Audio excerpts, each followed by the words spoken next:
যার ইলম যেই পরিমাণ পরিপূর্ণ, বলেন, যার ইলম যেই পরিমাণ পরিপূর্ণ তার দিন এই পরিমাণ পরিপূর্ণ। দেখবেন কিছু মানুষ আছে নিজেদেরকে ইলম আর আলেম দাবি করে, লেকিন তার টাকনুর নিচে তার পায়জামা পড়ে আছে।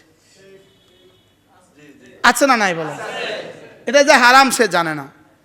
তাইলে বোঝা গেছে মূলত আসলে ইলমের মধ্যেই অসুবিধা আছে। ইলমের মধ্যে কি আছে বলেন? ইলমের মধ্যে অসুবিধা আছে। তার ইলম আসছে গাইড থেকে, তার ইলম সিনা থেকে আসে নাই। কি বলছি বলেন? তার ইলম বই থেকে আসছে। কি থেকে? কি থেকে আসে নাই? সিনা থেকে আসে না। ইলম আসতে হয় সিনা থেকে সিনায়, বলেন। ইলম আসতে হয় কি? আর যদি ইলম গাইড থেকে আসে, পত্রিকা থেকে আসে, হ্যান্ড নোট থেকে আসে, তো ওই ইলম পায়জামা টাকনুর উপরে উঠতে দেয় না। জি আসতে করছি, কিতা কইলাম কন মুখস্থ করেন। আর যে ইলম গাইড থেকে আসে, হ্যান্ড নোট থেকে আসে, কন কি থেকে আসছে, ওই ইলম টাকনুর উপরে পায়জামা উঠতে দেয় না, ওই ইলম দাড়ি বড় হইতে দেয় না। আপনার ঠিক না কইলেও ঠিক, যদি আপনার সবাই বলে ঠিক না তারপরেও ঠিক। ওই ইলম দাড়ি বড় হইতে দেয় না, বলেন। ওই ইলম কি হইতে দেয় না, বলেন। ওই ইলম দাড়ি খালি উপরের দিকে উঠে। রাসূল বলছে দাড়ি নিচের দিকে নামতো, ওই দাড়ি উপরের দিকে উঠে। সাহ, ওই ইলমে দাড়ি কোন দিকে উঠে বলে? কি লিগা? এটা সিনা থেকে আসে নাই, বলেন। এটা সিনা থেকে আসে। ইলম আসতে হবে সিনা থেকে সিনা। চেরাগ থেকে চেরাগ জ্বলে, বলেন। প্রদীপ থেকে প্রদীপ জ্বলে। এই জন্য আমাদের আদিব শাহ হুজুর হযরত মাওলানা আবু তাহের মেজবাহ দামাত বারাকাতুহুম বলেন, প্রদীপ থেকে প্রদীপ জ্বলে।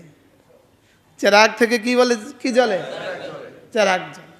ইলম আসতে হবে সিনা থেকে। ইলম আসতে হবে কি? সিনা থেকে। রাসূলের সিনায় আনোয়ার থেকে সাহাবাদের সিনায় আসছে, সাহাবাদের সিনা থেকে তাবেঈনদের সিনায় আসছে। আর যদি গাইড থেকে ইলম আসে, তো ওই ইলমে সাহাবাদের সমালোচনা করে। কি বলছি বলেন? যদি কি থেকে ইলম আসে? গাইড থেকে আসছে, গাইড থেকে। ক্যাসেট থেকে যদি ওয়াজ আসে, ক্যাসেট থেকে ওয়াজ আসছে, তো ওই ইলমে ইমাম আজম আবু হানিফার সমালোচনা করে, কারণ এটা ক্যাসেটের ওয়াজ, এটা ক্যাসেট থেকে কালেকশন। এটা কালেকশন হয়েছে কোত্থেকে? ক্যাসেট থেকে। যদি ওয়াজ কালেকশন হয় কোত্থেকে? তো কার কার সমালোচনা আসে? ইমাম আজম আবু হানিফার সমালোচনা আসে, সাহাবাদের সমালোচনা আসে। সাহাবাদের কি আসে বলেন? সাহাবাদের সমালোচনা আসে। যেমন ধরেন, আমি আমাদের হোসেন ভাইকে ভালোবাসি, হোসেন ভাই আমাকে ভালোবাসি। হোসেন ভাইয়ের সামনে যদি কেউ আমার সমালোচনা করেন বেহক না হক, হোসেন ভাইয়ের কাছে কষ্ট লাগবে না? লাগবে না?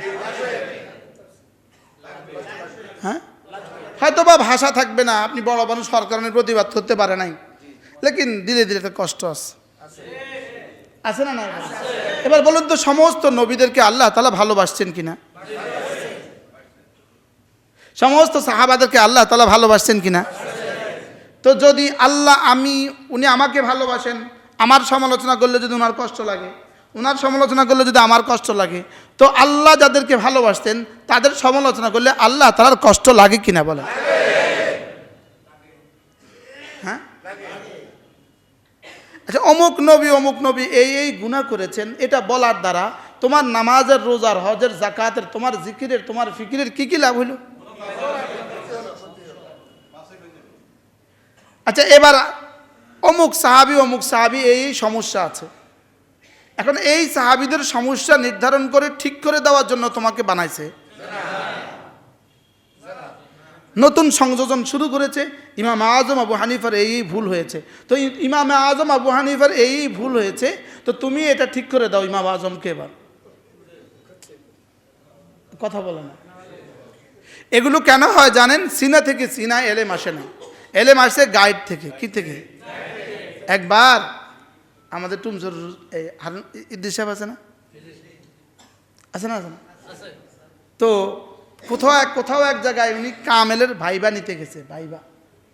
তো পরীক্ষার্থীকে জিজ্ঞেস করছে বুখারী শরীফের মুসান্নেফের নাম বলো। তো বলতেছে মাওলানা সাইফুল্লাহ মনির সাহেব। কি বলছে বলেন? মনে হয় বুঝেন না। বুখারী শরীফের মুসান্নিফ গ্রন্থাগারের নাম কি? মাওলানা সাইফুল্লাহ মনির সাহেব। হয়রান হয়ে গেল, মানে জি আমার কাছে আছে তো বুখারী শরীফ। তো বুখারী শরীফের গাইড আছে, প্রশ্নপত্র, সাজেশন আছে, কি আছে, গাইড বই আছে, কি আছে, ওই গাইড লিখছে মাওলানা সাইফুল্লাহ মনির। ইনি আবার বড় আলেম। হযরত মাওলানা সাইফুল্লাহ মনির সাহেব কি আলেম? বড় আলেম। এনার বাবাও ছিলেন বিখ্যাত আলেম, হযরত মাওলানা আবুল ফরা মোহাম্মদ তাহা, বিখ্যাত মানুষ ছিলেন। ইনার ছেলে মাওলানা সাইফুল্লাহ মনির প্রায় সব ক্লাসে ইনি ফার্স্ট হয়েছে, স্ট্যান্ড করছে। তো ইনি ভালো আলেম, কিন্তু ওই বেটা কি কয়? বুখারী শরীফের মুসান্নিফের নাম কি? কি লেগে গেছে এই কথা? এটা গাইড হুজুর, এটা সিনা থেকে আসে না, এটা গাইড থেকে আসে। এজন্য নবীদের সমালোচনা করা, সাহাবাদের সমালোচনা করা, এটা শুধুই জাহালতের চিহ্ন, মূর্খ এই কথার আলামত। এটা মূর্খ, এটা মূর্খ। কটা শব্দ জানলেই আলেম হয় না, কটা শব্দ জানলেই কি হয় না বলেন? বলেন নবীদের সমালোচনা করা যাবে না, সাহাবীদের সমালোচনা করা যাবে না, তাবেঈদের সমালোচনা করা যাবে না, তাবেঈদের সমালোচনা করা যাবে না। সমালোচনার জন্য ঠিক করো তোমার আব্বাকে, তোমার চাচাকে, তোমার জ্যাঠাকে, বুঝেন না? এদেরকে সমালোচনার জন্য ঠিক করো। তোমার যখন সমালোচনা ছাড়া ওয়াজ হয় না, তো সমালোচনা করো এদের। লেকিন সাহাবাদের সমালোচনা করে তাবেঈদের সমালোচনা করা, এগুলো হলো ইলমের কমির আলামত, ইলমের কমি। কি বলছে? ইলমের মধ্যে নোকসান আছে। ইলম সিনা থেকে আসে নাই। কি থেকে আসে নাই? সিনা থেকে আসে নাই। আমার এই কথা যাদের মনে কষ্ট লাগতেছে, এদের ইমানের সমস্যা আছে। আপনি বুঝেন আর না বুঝেন, আপনার ইমানের সমস্যা। আপনি যখন মনে করতেছেন এই কথা ঠিক বলে নাই, তা আমি এই কথা ঠিক না বললে আপনি বলেন কোন কথা ঠিক। কারো কারো চেহারা অন্ধকার হয়ে গেছে, লেকিন আসমানওয়ালার চেহারা খুশি হয়ে গেছে। বলেন নবীদের সমালোচনা, বলেন সাহাবীদের সমালোচনা, এটা আমার জীবনের অংশ নয়, এটা আমার ইমানের অংশ নয়, আমার ইসলামের অংশ নয়। আব্বা ঘুমায় গেছে, তা আব্বার লুঙ্গি উঠে গেছে উপরে। আপনি যদি আব্বার সৎ সন্তান, আপনি রুমে ঢুকাই দেখলেন আব্বার লুঙ্গি উপরে উঠা, আপনি আব্বার সৎ সন্তান হইলে কি করবেন? একটা চাদর দিয়ে ঢেকে দিবেন। যদি এতটুকু আকল না হয়, কমপক্ষে আপনি ওখান থেকে চলে এসে দরজা এঁটে দিবেন। আর যদি আপনি বেয়াদব হন, তো রাস্তায় এসে বলবেন একটি ঘোষণা, আমার আব্বার লুঙ্গি উঠে গেছে। আপনি মাইকে বলে দিবেন। কি বলছি বলেন? এটা মাইকে বলে দিবেন। হ্যাঁ, স্ট্যাটাসও দিবেন পরে, অথবা মোবাইলে একটা ছবি তুলে দিয়ে দিবেন, অথবা মোবাইলে লিখে দিবেন বড় করে। আর কেউ যদি আপনার সমালোচনা করে, তা আপনি বলবেন আমি কি মিথ্যে বলছি? কি বলবেন আপনি? আমি কি মিথ্যে বলছি? আমি তো সত্যই বলছি। সব সত্য বলতে হয় না, বলেন কি বলছি? বলেন সব সত্য কি হয় না, বলেন সব সত্য বলতে হয় না। আপনার 16 বছরের মেয়েটা, 20 বছরের মেয়েটা বিছনায় পেশাব করে, ওই বাড়ি থেকে মেয়েরা দেখতে আসছে, আপনি তাদের প্রথম কথা বলেন, বোন আমার মেয়েটা অনেক ভালো, তবে বিছানায় পেশাব করে। কি বলেন? তবে মাঝে মাঝে কি করে বলেন? এটা আপনি বলেন না, বাস্তব না বাস্তব। ফারুক আয়াম টিভি, হক্কানি ওলামাদের আগামীর পথ চলা।